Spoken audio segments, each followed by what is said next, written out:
बिस्मिल्लाहिर्रहमानिर्रहीम। अस्सलाम वालेकुम दोस्तों, मैं डॉक्टर अयूब और आज मैं आपसे बात करूंगा इनलार्ज्ड प्रोस्टेट ग्लैंड के बारे में। मैं आपको बताऊंगा इनलार्ज्ड प्रोस्टेट ग्लैंड क्या होता है, इसके काजेज क्या होते हैं, इसके सिम्टम्स क्या होते हैं और फिर उसके बाद मैं आपको इसके लिए बेस्ट होम्योपैथिक ट्रीटमेंट बताऊंगा। तो चलिए सबसे पहले हम जान लेते हैं कि इनलार्ज्ड प्रोस्टेट ग्लैंड क्या होता है। दोस्तों, प्रोस्टेट ग्लैंड एक ग्लैंड होता है, गुदूद होता है जो हमारे यूरिनरी ब्लैडर यानी मसाना के बिल्कुल नीचे और यूरिथ्रा यानी पेशाब की नाली के बिल्कुल पास वाक़या होता है।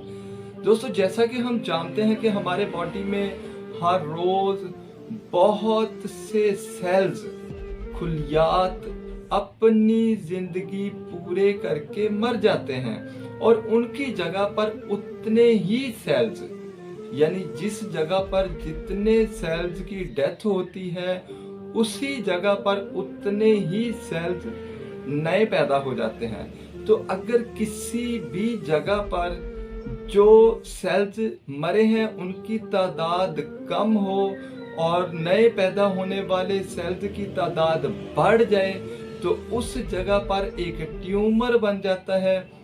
तो यही कुछ होता है इनलार्ज्ड प्रोस्टेट ग्लैंड में। यानी अगर प्रोस्टेट ग्लैंड की जो सेल्स की तादाद है, क्वांटिटी है, वो बढ़ जाए तो इससे प्रोस्टेट ग्लैंड भी बढ़ जाएगा और इसी कंडीशन को हम इनलार्ज्ड प्रोस्टेट ग्लैंड कहते हैं या इनलार्जमेंट ऑफ प्रोस्टेट ग्लैंड कहते हैं या गदा कदामिया का बढ़ जाना कहते हैं। तो ये तो हमने जान लिया कि इनलार्ज्ड प्रोस्टेट ग्लैंड क्या होता है। तो अब हम जान लेते हैं कि इसके काजेस क्या होते हैं। दोस्तों, इसके एग्जैक्टली काजेस के बारे में मेडिकल साइंस अभी तक कुछ ज्यादा नहीं जान पाई, लेकिन ये समझा जाता है कि ये उम्र ज्यादा हो जाने से, टेस्टोस्टेरोन लेवल के कम हो जाने से या फिर जेनेटिक या फिर प्रोटीन से भरपूर ग़िज़ा के इस्तेमाल से हो सकता है। तो ये थे इसके काजेज। अब हम जान लेते हैं इसके सिम्टम्स। तो इसके सिम्टम्स में है कि पेशाब की हाजत बार बार होती है, पेशाब की धार टूट जाती है, पेशाब करने में दिक्कत होती है, पेशाब करने के लिए, पेशाब को खारिज करने के लिए जोर लगाना पड़ता है और पेशाब जो है वो कतरा करके आने लगता है। पेशाब के साथ दर्द और जलन हो सकती है। तो ये थे इसके सिम्टम्स। अब मैं आपको बताता हूँ इसका बेस्ट होम्योपैथिक ट्रीटमेंट। तो दोस्तों, इसकी सबसे पहली और बहुत ही इफेक्टिव मेडिसिन है सबलसेरोलेटा 30। इसमें इनलार्ज्ड प्रोस्टेट के तमाम सिम्टम्स पाए जाते हैं। यानी अगर पेशाब बार बार आ रहा हो तो सबलसेरोलेटा 30 बहुत इफेक्टिव मेडिसिन है।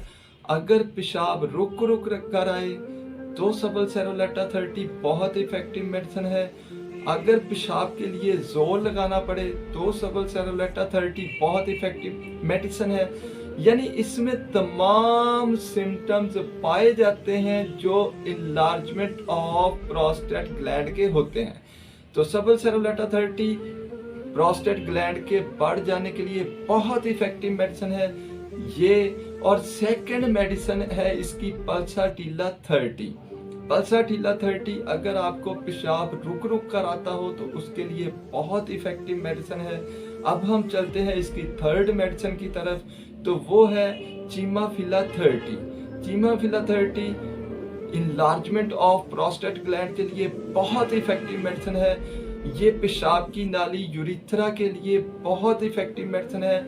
ये उसमें एक स्वीपर का काम करती है, यानी उसको साफ करती है। तो ये इनलार्जमेंट ऑफ प्रोस्टेट ग्लैंड के लिए बहुत इफेक्टिव मेडिसिन है। अब चलते हैं हम इसकी फोर्थ मेडिसिन की तरफ, तो वो है clematis erecta 30। Clematis erecta 30 prostate gland अगर बढ़ गया है तो उसके लिए बहुत इफेक्टिव मेडिसिन है। अगर आपको रात को पेशाब बार बार आ रहा है तो उसके लिए बहुत इफेक्टिव मेडिसिन है। अगर आपको पेशाब के लिए जोर लगाना पड़ता है या पेशाब कतरा कतरा करके आता है तो उसके लिए बहुत ही इफेक्टिव मेडिसिन है। तो अब हम चलते हैं इसकी 6th मेडिसिन की तरफ। तो वो है कोनियम 200। दोस्तों कोनियम 200 किसी भी तरह के ट्यूमर को गलाने के लिए, ट्यूमर को ख़त्म करने के लिए बहुत ही इफ़ेक्टिव मेडिसिन है। ये आप 200 में सुबह शाम देंगे। अब है इसकी लास्ट और वही थी इसकी फर्स्ट मेडिसिन और वो है सबल सेरुलेटा मदर टिंचर। तो अब मैं आपको बताता हूँ कि ये तमाम मेडिसिन आपने यूज़ कैसे करनी है। ये आप सारी इकट्ठी यूज़ नहीं करेंगे, आप ये इस तरह इस्तेमाल करेंगे कि सबसे पहले आपने सबल सेरुलेटा 30 ली, उसके 10 मिनट के बाद आपने क्लेमेटिस, उसके 10 मिनट के बाद आपने चिमाफिला, उसके 10 मिनट के बाद आपने पल्साटिला, फिर आपने कोनियम और फिर आपने मदर टिंचर, सबल सेरुलेटा मदर टिंचर लेना है। क्योंकि अगर आप इनको कॉम्बिनेशन की सूरत में यूज़ करेंगे यानी मिलाकर इस्तेमाल करेंगे तो मैंने देखा है कि उसमें रिजल्ट्स अच्छे नहीं मिलते। तो अगर आप इनमें थोड़ा सा ड्यूरेशन रखें तो इससे आपको बेहतरीन रिजल्ट्स मिलेंगे। इसके जो सिम्टम्स होते हैं वो तो इंशाल्लाह विद इन वीक ही क्योर होना शुरू हो जाएंगे, लेकिन अगर यही मेडिसिन आप 6 मंथ यूज़ करें तो आपका प्रोस्टेट ग्लैंड का problem, enlargement of prostate gland का प्रॉब्लम बिल्कुल ठीक हो जाएगा। दोस्तों ये थी इनलार्जमेंट ऑफ प्रोस्टेट ग्लैंड के मुतल्लिका वीडियो। कैसी लगी आपको? अगर अच्छी लगी हो तो इसे लाइक, शेयर और मेरे चैनल को सब्सक्राइब करना मत भूलिएगा। अब तक के लिए इतना ही, मिलेंगे इंशाल्लाह नई वीडियो में। तब तक के लिए खुदा हाफिज।